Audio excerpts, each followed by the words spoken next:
Oke, assalamualaikum warahmatullahi wabarakatuh.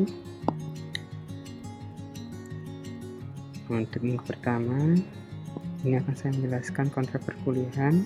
Tapi sebelumnya, selamat malam, salam sehat, salam sejahtera. Semoga kalian juga diberikan kesehatan. Kembali lagi di perkuliahan. Di minggu pertama ini, untuk SPA 5 dan untuk perancangan 5 mungkin untuk yang pertama kita bahas tentang kontrak perkuliahan terlebih dahulu, dan kemudian ya sedikit pemaparan materi awal tentang apartemen.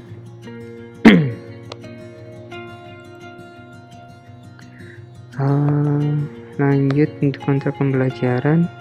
Jadi sini kalian nantinya akan membuat sebuah apartemen sesuaikan dengan kondisi new normal, di mana prinsip-prinsip protokol kesehatan dan lain sebagainya harus disesuaikan semuanya pada desain. Untuk jadwal perkuliahannya, untuk yang minggu awal itu adalah kontrak pembelajaran, kemudian pembahasan awal tentang apartemen. Kemudian minggu kedua nanti saya akan menjelaskan tentang capital investment. Minggu ketiga di sini nanti ada tugas di mana kalian harus mempresentasikan pemilihan tema sesuai dengan objek rancangan. Kemudian di minggu keempat di sini nantinya akan saya jelaskan bagaimana metode perancangan dan proses studi banding dan studi preseden. Lanjut minggu kelima tentang program ruang nantinya untuk hasilnya ada di studio ya. Kalau misalnya di perkuliahan perancangannya nanti akan saya jelaskan materi tentang bagaimana program ruangnya. Kemudian minggu ke-6 sama masih program ruang. Minggu ke-7 akan saya jelaskan konsep dasar perancangan, kemudian program rancangan seperti apa, kemudian dilanjutkan dengan ujian tengah semester. Jadi semuanya nanti perkuliahan melalui Google Classroom. Untuk materi dan lain sebagainya, pengumpulan tugas itu juga melalui Google Classroom. Oke, kemudian untuk minggu ke-9 dan sampai ke-16 nanti akan saya share lagi setelah UTS. Jadi sampai ke minggu 8 itu adalah sampai ke konsep dasar rancangan dan program rancangan. Oke, lanjut kita masuk ke bahasan. Jadi ini sedikit pembuka dari nantinya kalian merancang nanti. Jadi kalau misalnya apartemen, desain rancangan apartemen pastinya di dalamnya adalah use building, di mana fasilitasnya tidak hanya unit apartemen tapi pelengkapnya juga. Jadi semacam ada kolam renangnya, fitness center, function hall, jogging track, sauna, jacuzzi, dan lain sebagainya.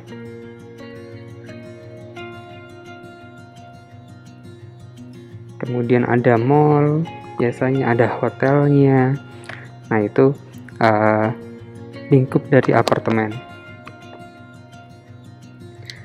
Kemudian bagaimana sih kalau misalnya hunian di era new normal itu? Apa yang membedakan dengan hunian yang biasa? Sebenarnya hampir sama, cuma di hunian di era new normal itu lebih ditonjolkan pada penghawaan dan pencahayaan alami, dan bagaimana pada ruang itu kalian bisa melakukan apapun pada ruang tersebut. Jadi sini kalau misalnya hunian era new normal itu yang pertama adalah punya banyak ruang.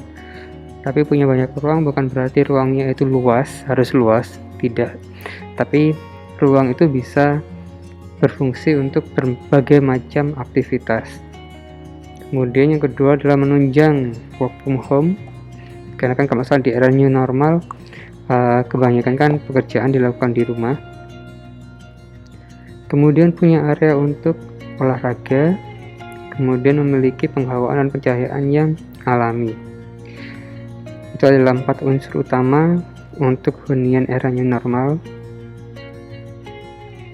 Lanjut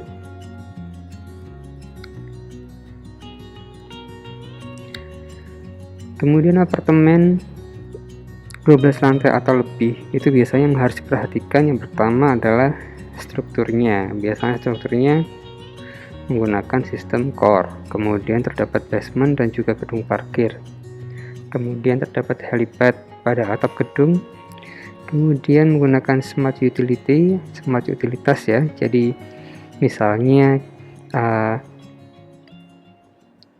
bagaimana air buangan bisa digunakan kembali untuk siram dan lain sebagainya, kemudian CCTV, kemudian penggunaan elektrik yang bisa dikontrol melalui HP dan lain sebagainya. Jadi utilitasnya sudah yang benar-benar menggunakan smart utility. Kemudian aksesibilitas. Jadi aksesibilitas biasanya karena di sini biasanya untuk apartemen itu adalah mixed use building. Jadi aksesibilitas antara apartemen, kemudian kebutuhan untuk publiknya, kebutuhan misalnya untuk hotel itu harus dipisahkan untuk secara aksesibilitasnya. Kemudian tidak kalah penting adalah tangga kebakaran. Jadi tangga kebakaran di sini sangat penting ya, terutama karena tower, jadi harus ada. Selanjutnya adalah tipologi bentuk apartemen. Jadi biasanya untuk apartemen di sini ada beberapa bagian. Yang pertama, biasanya di lantai 1 sampai ke lantai 4 atau 5 itu ada termasuk podium, di mana podium biasanya digunakan sebagai fasilitas servis atau mall. Jadi biasanya kalau misalnya untuk yang fasilitas-fasilitas yang umum, jadi seperti fitness center, sauna dan lain sebagainya, itu ada di bagian podium.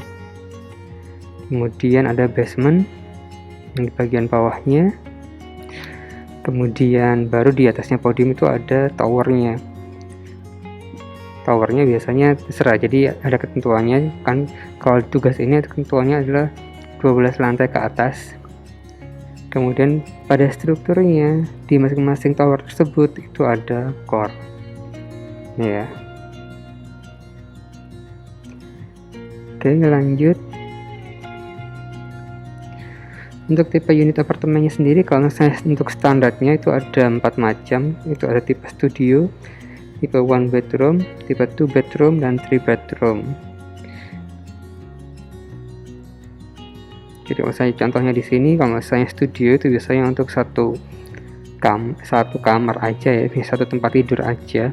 Kemudian ada dapur di dalam, kemudian ruang kerja dan lain sebagainya, kamar mandi, itu tipe studio. Kemudian kalau misalnya 2 bedroom, nah contohnya seperti ini ya, keduanya ini. Nah kemudian biasanya kalau misalnya apartemen biasanya untuk desainnya couple ya, jadi agar untuk buangannya jadi satu. Jadi biasanya untuk shaftnya 2 kamar itu biasanya satu shaft pembuangan. Tuh, lanjut. Nah ini untuk yang 3 bedroom, jadi lebih besar. Next. Oke, untuk masa apartemen. Untuk masa apartemen sendiri ada 2 macam. Jadi ada yang bentuk slab dan juga ada yang bentuknya tower. Kalau misalnya untuk slab itu biasanya porsi antara tinggi dan panjang dari apartemen itu sendiri secara global ya, itu hampir sama. Jadi bentuknya itu hampir menyerupai kotak nantinya. Beda kalau dengan apartemen yang tower. Kalau misalnya tower dia biasanya hitungannya itu lebih dari 20 lantai.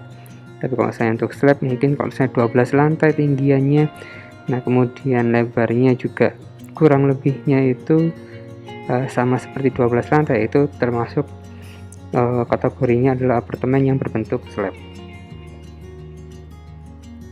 Next. Nah untuk apartemen berbentuk tower sendiri itu dia dibagi menjadi 3 bagian. Ada single tower apartemen, ada multi tower apartemen, dan juga ada apartemen yang bentuknya varian campuran dari slab dan juga tower. Nah misalnya yang bentuknya slab ini biasanya ada yang manjang, ada yang tower sendiri yang satu tunggal. Nah, kalau misalnya single tower apartemen, multi tower apartemen sama, jadi sistemnya untuk secara strukturnya juga menggunakan core ya. Cuman kalau misalnya single tower apartemen biasanya dia kotak gitu, kotak meninggi. Tapi kalau misalnya multi tower, jadi pada podium itu ada beberapa tower biasanya. Tapi kalau misalnya yang single tadi itu satu podium itu satu tower. Jadi kalau misalnya di contoh yang di sini ini adalah termasuk ke dalam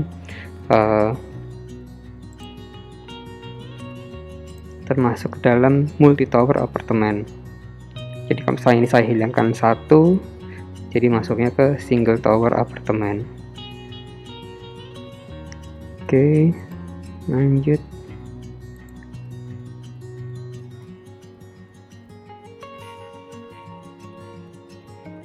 Nah, jadi itu untuk penjelasannya, untuk pembukaan. Kemudian ini adalah contoh-contohnya ya. Di bawah ini adalah contoh-contohnya. Ini adalah contoh unit apartemen, tapi ini adalah desain-desain yang sudah sangat lama ya, dan sudah sangat biasa. Jadi kalau misalnya kalian terapkan pada kondisi new normal mungkin kurang cocok. Jadi kalian harus bereksplorasi lagi bagaimana semua kegiatan tersebut bisa ada dalam suatu ruangan. Ini juga sama. Nah, ini mungkin yang desain yang saya contohkan, desain yang kekinian, di mana satu ruangan dia memiliki banyak ruang, banyak fungsi ruang, yaitu mungkin salah satu caranya adalah dengan membuat mezanin. Jadi contohnya seperti ini ya. Jadi ada beberapa mezanin yang ada di dalam ruangan. Tapi kalau misalnya kalian mendesain mezanin itu biasanya untuk bagian plafonnya agak sedikit ditinggikan. Jadi misalnya kalau standarnya itu 2,5 sampai 3 meter ke plafon, mungkin agak sedikit tinggikan 1 meter, jadi 4 meter paling tidak. Jadi kalian masih bisa menggunakan area mezanin. Next. Nah, ini. Jadi ini misalnya seperti ini. Ini kan karena ini memang tinggi, jadi kalian bisa menggunakan mezanin pada desain ruangan kalian. Atau yang seperti ini. Nah, ini tidak terlalu tinggi sih. Ini tidak terlalu tinggi untuk dari lantai ke plafon, tapi kalian bisa menggunakan mezanin seperti ini. Jadi kalau misalnya kita lihat standar saja, kalau misalnya tinggi manusia itu kurang lebihnya itu 150 sampai 160, berarti dengan membuat mezanin mungkin dengan ketinggian 220 itu sudah cukup. 220 untuk bagian bawah, sisanya adalah untuk mezaninnya. Misalnya 4 meter, kalau misalnya 220 itu dipakai, berarti kan masih ada 180 untuk mezaninnya. Nah, itu mungkin bisa digunakan sebagai area tempat tidur atau yang lainnya, atau office-nya atau tempat kerjanya boleh.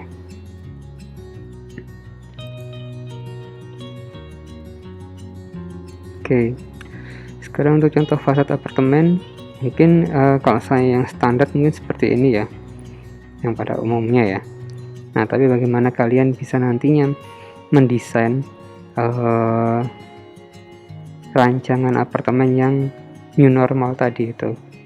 Jadi mungkin kalian bisa bereksplorasi lagi bagaimana kalian membuat shading pada setiap kamar, kemudian membuat penghijauan pada setiap kamar. Nah, itu bisa menjadi pertimbangan. Nah, ini kemarin saya coba melihat contoh, mungkin bisa saya lihatkan.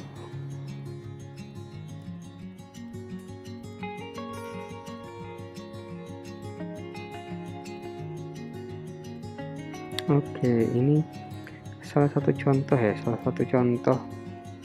untuk apartemen di era new normal. Nah, dia mungkin ada berapa lantai nih? 1, 2, 3, 4, 5, 6, ada 6 lantai. Jadi ini kurang lebihnya yang tipe slab ya, karena dia memanjang. Jadi untuk tipe slab tadi itu tidak hanya yang kotak bentuknya, tidak hanya antara tinggi dan lebarnya itu, tinggi dan panjangnya itu sama, tapi kalau misalnya dia apartemen yang agak low itu juga dalam kategori yang slab juga. Jadi di sini untuk ruangannya memang agak sedikit luas, tapi pada ruangan ini mereka bisa melakukan apa saja. Jadi bisa menggunakan untuk tempat bermainnya, kemudian untuk area olahraga, kemudian di sini dibuat semacam ada area yang terbuka pada bagian tengahnya sehingga sirkulasi bisa berjalan dengan lancar. Jadi yang paling terpenting kalau misalnya isunya adalah COVID itu adalah bagaimana ruangan itu bisa terkena sinar matahari secara maksimal, kemudian bisa sirkulasi udara juga baik, karena kan kalau misalnya kita menggunakan AC juga sekarang tidak terlalu dibolehkan karena pada kondisi pandemi ini. Jadi paling tidak kita harus mengandalkan dari penghawaan alami dan juga pencahayaan alami, atau dalam artian sirkulasi yang ada di dalam harus berjalan dengan sebaik-baiknya. Kemudian tidak hanya itu aja, jadi bagaimana ruangan tersebut itu juga bisa menjadi multifungsi. Jadi kalau misalnya kalian melihat compact house itu dimana dalamnya itu kecil tapi dia fungsinya itu banyak. Mungkin ada yang ada kasur dilipat kemudian bisa digunakan area tersebut, nantinya akan bisa digunakan sebagai tempat olahraga dan lain sebagainya. Itu bisa seperti itu. Jadi sebentar, saya ada contoh.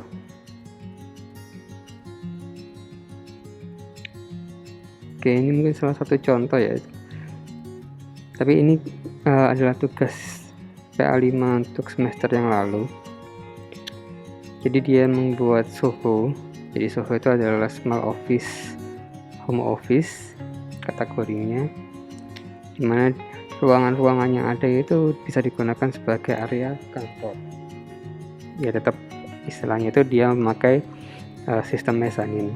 Jadi contohnya seperti ini.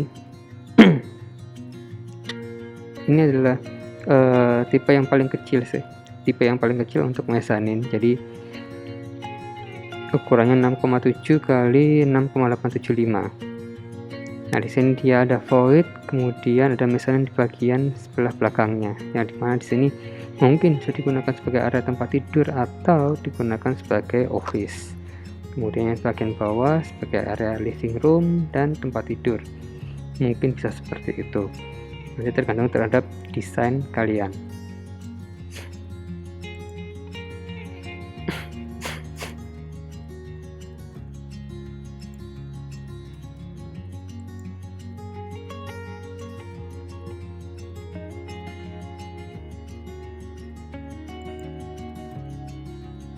Oke. Nah, mungkin ini salah satu contoh ya, mungkin bisa kalian aplikasikan.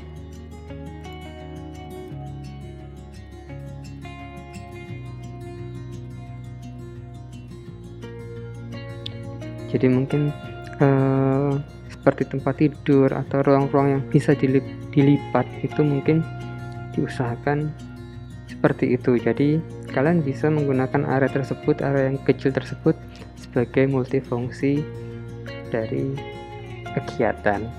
Bisa untuk tidur, bisa untuk berolahraga.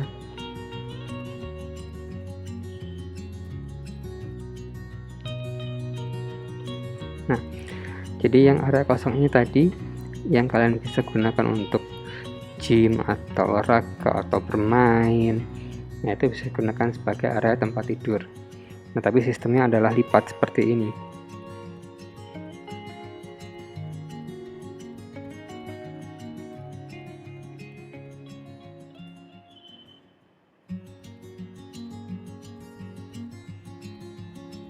Nah, jadi tempat tidur oke, kemudian tempat untuk bekerja oke. Jadi kan multifungsi. Jadi ruangan itu bisa digunakan untuk bekerja, tidur, kemudian bermain. Nah, itu kan kondisinya itu kan berapa ini? Mungkin 5x5 atau 4x4. Itu bisa digunakan untuk multifungsi. Nah, itu yang harapan dari new normal ini, desainnya adalah compact.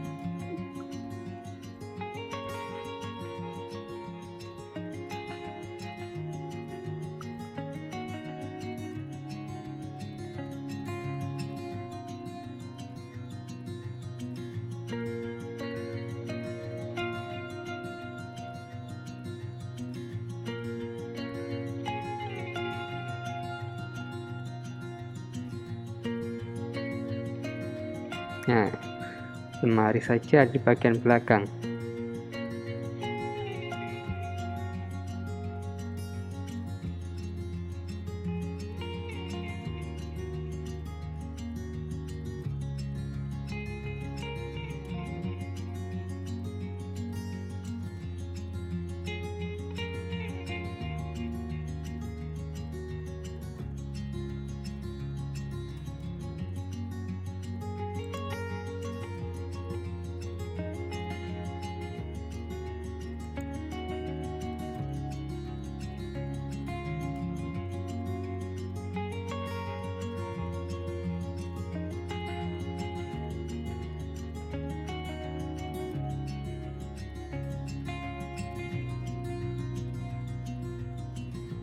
Oke, jadi seperti itu ya kurang lebihnya untuk desain apartemen yang compact dan multifungsi ruang.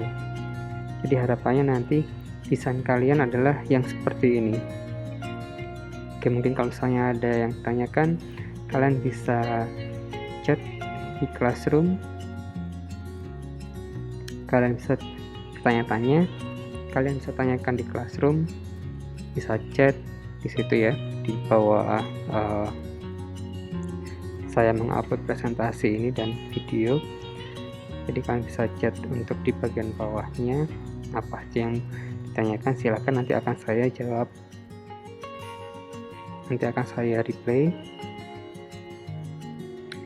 Jadi untuk materi minggu pertama cukup seperti itu. Mungkin akan dilanjutkan untuk minggu depan ya. Jadi minggu depan sudah mulai perkuliahan, dan jangan lupa absennya juga sudah saya share di Classroom untuk di Google Form-nya ya.